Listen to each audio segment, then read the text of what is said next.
Now, if you're heading off to work by train this morning across Yorkshire, Manchester, Liverpool or anywhere in the north of England, good luck to you. There's no strikes, just services so poor that a group of mayors met the Transport Secretary yesterday to discuss how to fix them. Well, I say they met, but that wasn't even that easy, was it? Well, even that was a challenge, yes. West Yorkshire's Mayor, Tracy Brabin, struggled to even get there because her train was cancelled. And she's not alone. Cancellations have hit their highest level on record, with 314,000 trains halted over the last year. That's 1 in 26 of all services, which is a significant increase from pre-pandemic levels. And the problem is worse in the north of England. Avanti West Coast cancelled 1 in 13 of its services over the last year, which is twice the rate for the rest of the UK. Well, we're joined now by the Mayor of West Yorkshire, Tracy Brabin.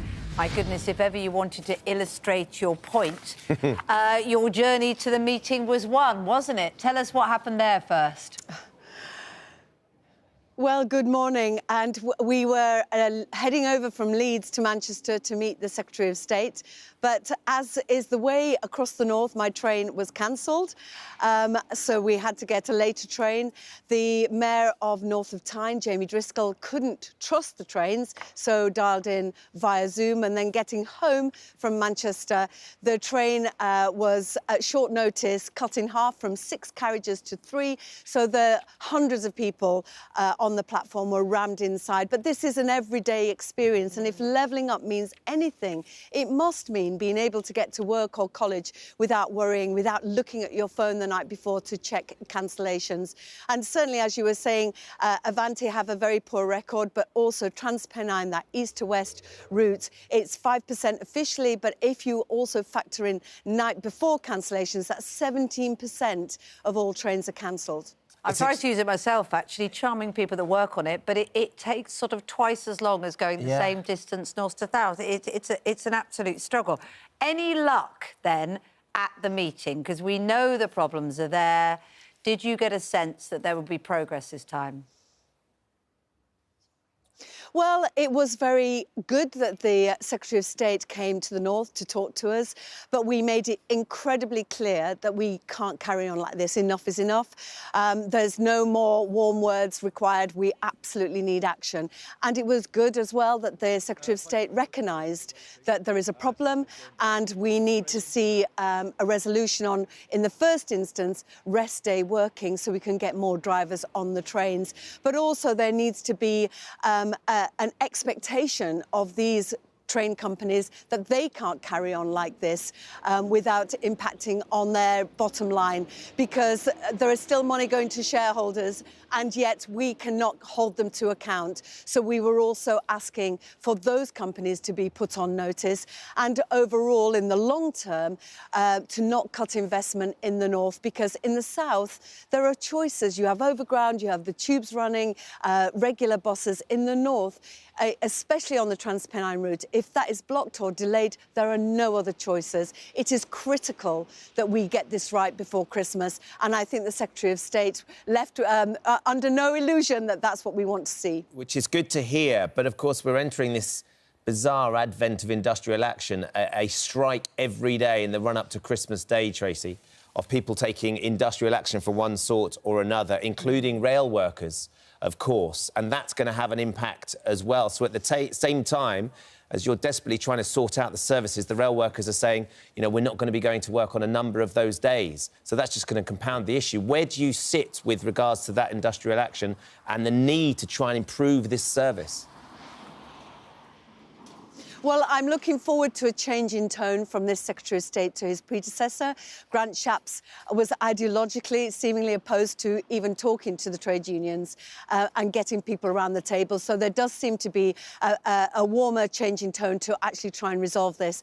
But if I could just clarify that the months of chaos that we have seen across the north has nothing to do with those strike days or that industrial action. This is about poor management. It's about not having the drivers in place. It's about the chaos of cancellations east to west.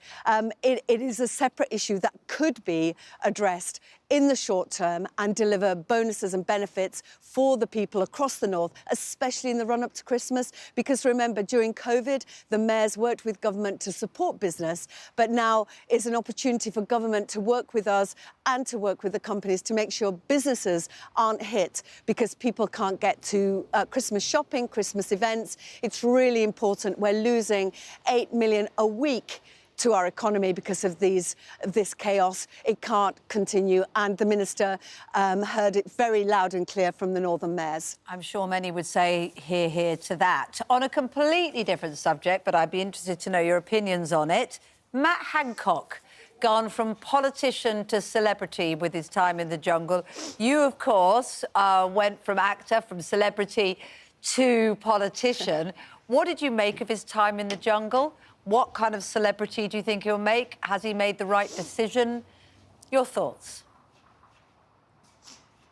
Well, I was surprised to see him go into the jungle, having been an actor and then becoming a Member of Parliament for Batley and Spen. I understood on a daily basis how my constituents needed me in Parliament, being their voice. And so to step out like that, it's as if he'd taken a foreign holiday. I thought it was unacceptable and I think a pretty inappropriate way to try and curry favour back with the public. It wasn't for me, but obviously it worked for the programme. They obviously got the headlines. Yeah. But I think MPs, in order to build trust, have to look like they're doing their job. And obviously he couldn't answer casework whilst he was in the jungle. And coming back, let's see what happens to him in the future. Tracy, do you take his line where you want to go where the most people are, and actually, if he's got issues that he wanted to raise, and dyslexia is one of them particularly, he's gone onto a huge platform where 10 million people, I think, watched the final episode, and they will be aware of that. And the point that he's making, I'm going to take sort of some of those issues to those people, and that's where they are, so I'm going to go looking that way. Well, he could take those issues to Parliament every day and raise them. He could run a campaign. He could work with broadcasters to raise the topic. There are many other ways to raise the issues that are important to you, rather than taking a huge wedge. Or who knows what his fee was? The rumour is it was 400,000. Obviously, that money is going to him. I think there are other ways, rather than increasing your celebrity, to work for the people that you represent, that put you in that place. Well, he's going to have to declare that as well, isn't he? He's just had to declare that he got £45,000 to do SAS on Channel 4, and so it's going to be declared, so we will see. He has to declare it because he's a politician, because other people don't have to. Yeah. Tracy, thank you for your thoughts today. All of our viewers getting in touch saying, look, this is hugely important for us.